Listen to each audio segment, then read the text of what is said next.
السلام عليكم ورحمة الله وبركاته. إليكم حالة الطقس غدا الجمعة 9 ديسمبر 2022 على القاهرة والمحافظات.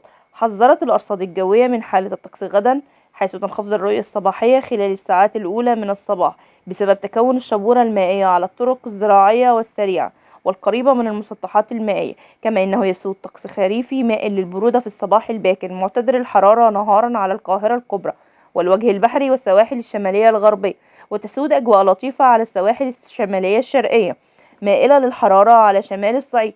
كما أنه تسود أجواء حارة على جنوب سيناء وجنوب الصعيد، مائلة للبرودة في أول الليل وباردة في آخره على أغلب الأنحاء. أما بالنسبة لدرجات الحرارة المتوقعة غدا الجمعة: القاهرة والوجه البحري 24-14، السواحل الشمالية 24-13، جنوب سيناء 26-18، شمال الصعيد 25-10، جنوب الصعيد 27-12. وبكده تكون خلصت الحلقة النهاردة. لا تنسوا الاشتراك في القناة وتفعيل زر الجرس فضلا وليس أمرا. السلام عليكم.